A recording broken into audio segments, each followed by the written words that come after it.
यो C side हो है, गाडी आएको आइ गर्छ। आज म यहाँ मेरो ड्युटी परेर चाहिँ म ठ्याक्क आउनु पाएँ छिट भए पनि होइन। अनि त्यहाँबाट म बाटो लाग्ने इन्डस्टुर आफ्नै सुर है। आजको यात्रा सालमिया फेरि पनि स्वागत छ तपाईँहरूलाई मेरो यो RL7 ब्लगमा। र आज पनि तपाईँहरूमा म यो सालमिया जाँदैछु र यो नयाँ रुट नयाँ ट्र्याक भने चाहिँ पुरानै रुट हो र यसलाई चाहिँ अन्डरग्राउन्ड बनाएर चाहिँ एकदमै बलियो वारिपारि क्रस हुने टाइपको चाहिँ अहिले नयाँ ब्रिज बनाए सँगसँगै नयाँ बाटो पनि ओपनिङ गरेको छ है।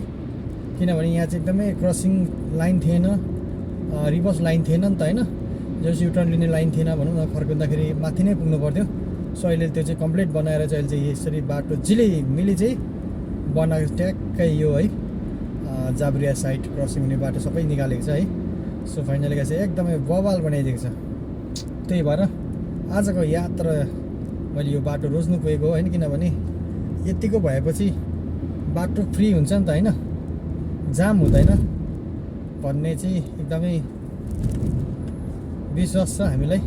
र पहिला जस्तो जाम पनि हुँदैन, किनभने हाइवे एकदमै हाइवे नन स्टप भइहाल्यो होइन। माथि क्रसिङ हुनेहरू माथि क्रस हुन्छ नि त, त्यही भएर चाहिँ यसरी एकदमै राम्रो भएको। न त एकचोटि यहाँ बाटो बन्दै थियो होइन, उतापट्टि चाहिँ क्रस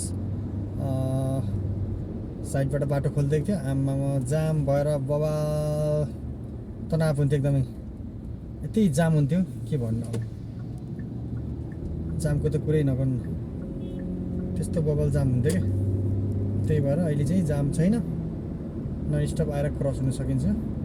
अब मैले यहाँबाट क्रस हुनुपर्ने हुन्छ होइन, किनकि मैले पनि यात्रा तय गर्नुपर्ने हुन्छ रोड नम्बर 14 मा होइन। किनकि यसरी मैले चाहिँ रोड नम्बर 40 चेप्नुपर्ने हुन्छ। म जुन रोड नम्बर 40 मा जानुपर्छ म चाहिँ होइन, किनभने एकदमै गाह्रो छ अहिले है।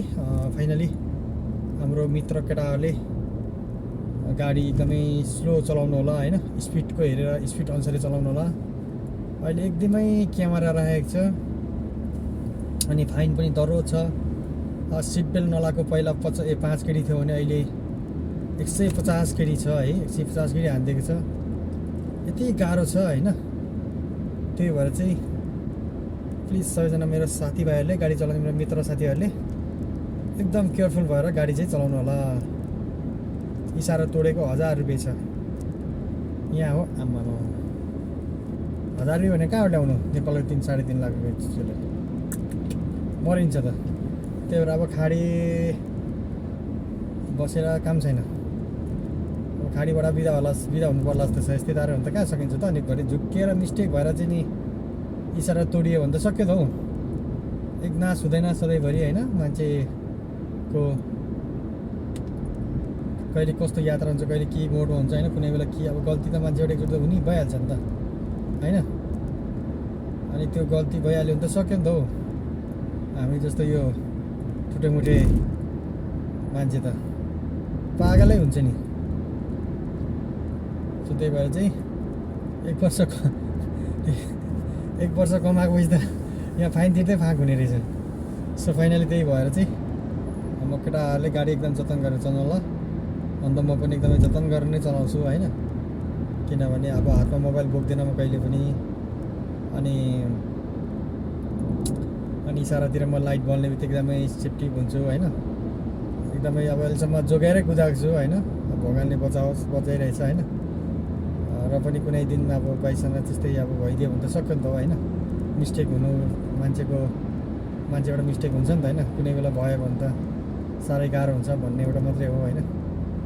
अब सम्झाउँछ उनीहरूले पनि होइन, गाडी एकदमै स्लो चला, एकदमै अहिले नियम कडा भएको छ, क्यामेराहरू हान्छ, पैसा महँगो छ, फाइन भनेको छ होइन। सो त्यही भएर चाहिँ अनि एकदमै बी केयरफुल भएर गाडी चलाइरहेको छु। स्पिड त अब हुँदैन मेरो पहिलादेखि नै, स्पिड त म एकदमै कन्ट्रोल चलाउने होइन। जति स्पिड भए पनि म त्यो स्पिड जति कुदाउँदिनँ होइन, म धेरै घटाएर नै कुदाएको हुन्छु मेरो स्पिड। त्यो गर्दा स्पिडमा चाहिँ अब भन्नु सकेन होइन, त्यो हानिँदैन होइन क्यामेराले। मेन चाहिँ तनाव चाहिँ के भन्दाखेरि इसारामा चाहिँ हो क्या। कुनै बेला इसारा अब हिँड्दै झ्याप्पै रोकिदिन्छ, बल्दिन्छ होइन, त्यतिखेर चाहिँ गाह्रो पर्ला कि भन्ने मात्रै हो होइन। अब कुनै बेला झुक्केला अब होइन, झुकिन्छ इसारामा पनि होइन, हो त्यतिखेर गाह्रो हुन्छ कि भन्ने मात्रै मनमा त्यो हो। म त अलिकति पिर मात्रै हो, त्यस्तो खासै तनाव लिन्छ छैन होइन। स्पिड पनि त्यही हो, 100को स्पिडमा कुनै बेला भ्ल्याट्टै हानिदियो भने कति तनाव हुन्छ भन्ने मात्रै सोच हो त्यो। एक नाश हुन सकिँदैन नि त होइन, कुन बेला मान्छेको मर्की हुन्छ, कुन बेला अलिकति स्पिड भ्याट्टै स्पिड हुनसक्छ होइन। त्यही भएर चाहिँ सबै चाहिँ जोगाएर कुदाइरहेछ अहिलेसम्म, हेरौँ के हुन्छ। फाइन त मरत छ है, के भन्नु अब, जोगेर कुदाउनै पऱ्यो, जोगाएर गाडी झ्याप्पै हानिदियो भने त सक्यो।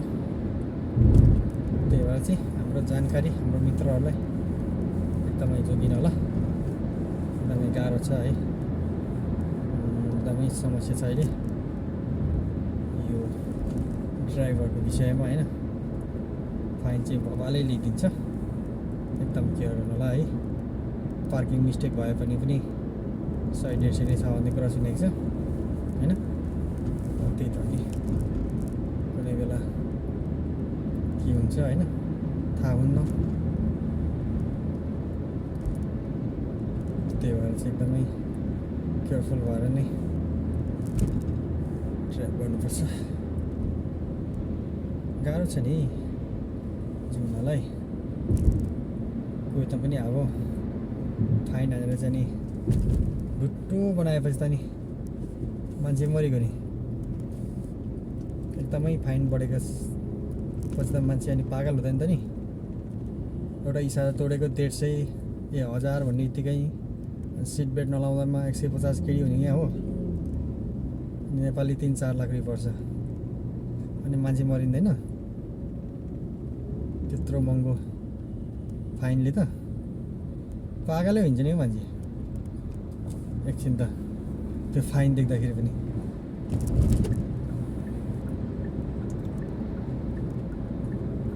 त्यही भएर भन्छु एकदम जोगाएर कुदाउनु, नत्र फेरि चिपा खाइदिन्छ, जिन्दगी डामाडोल हुन्छ फेरि। ओके गाइस, यति भन्दै तपाईँमा सब बिदा हुन चाहन्छु है। फेरि पनि भोलिको नाइट ब्लगमा फेरि पनि तपाईँहरूलाई ब्लग जोइन गरेर अवश्य देखाउनेछु। र आजलाई भने यति नै भला कुशलै गर्दै तपाईँमा आज बिदा हुन चाहन्छु। हस् त दर्शक, नमस्ते, लस फ्याफुल चाहिँ है त,